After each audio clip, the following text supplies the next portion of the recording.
Hi అండి. నేను మీ Tejasree. Welcome to my channel Teja square.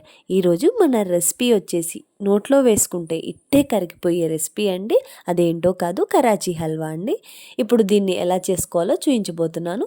1 cup కార్న్ఫ్లోర్కి 2 కప్పుల వాటర్ పోసుకుని ఎక్కడ ఉండలు లేకుండా బాగా స్పూన్తో కలుపుకోవాలండి. ఇలా కలిపి పక్కన పెట్టుకోవాలి. ఇప్పుడు స్టవ్ మీద మందపాటి గిన్నెని ఏదైనా పెట్టుకుని అందులో 1.5 కప్పుల పంచదార వేసుకుంటున్నాను. దానికి 2 కప్పుల వాటర్ వేసుకుని పంచదార అంతా మెల్ట్ అయ్యే వరకు ఇలా స్పూన్తో కలుపుతూ ఉండాలండి. ఇలా కొంచెం బబుల్స్ వచ్చాయంటే ముందుగా కలుపుకున్న కార్న్ఫ్లోర్ వాటర్ని ఇందులో వేసేసుకోవటమే అండి. ఈ ప్రాసెస్ అంతా సిమ్లోనే చేసుకోవాలి. ఇంకా ఈ ప్రాసెస్ అయ్యేంత వరకు ఇలా కలుపుతూనే ఉండాలండి, లేకపోతే ఉండలు కట్టేస్తుంది. ఇలా దగ్గర పడుతున్నప్పుడు ఏదైనా ఫుడ్ కలర్ మీ ఆప్షన్ అండి, ఏ కలర్ అయినా వేసుకోవచ్చు. నేనైతే ఆరెంజ్ కలర్ వేసుకుంటున్నాను.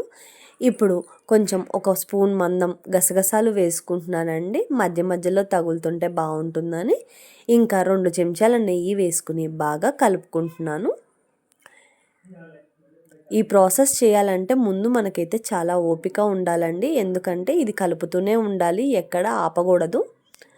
ఇప్పుడు ఏదైనా ఒక బౌల్లో అడుగునంతా నెయ్యి రాసుకుని ఇలా చేసుకున్న ఈ హల్వాని వేసుకోవాలండి. వేసుకుని పైనుంచి డ్రై ఫ్రూట్స్ ఇంకా గసగసాలు ఏవైనా వేసుకోవచ్చు. నేనైతే డ్రై ఫ్రూట్స్ గసగసాలు వేసుకుని దీన్ని మినిమం ఒక 2 to 3 అవర్స్ ఫ్రిడ్జ్లో పెట్టుకోవాలండి.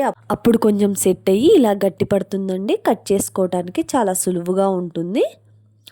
చూస్తున్నారు కదండి ఎంత సాఫ్ట్గా, ఎంత మంచి లుక్తో ఉన్నాయో ఈ స్వీట్స్. నా వీడియో కనుక మీకు నచ్చినట్టయితే సబ్స్క్రైబ్ చేసుకోండి. Thank you for watching.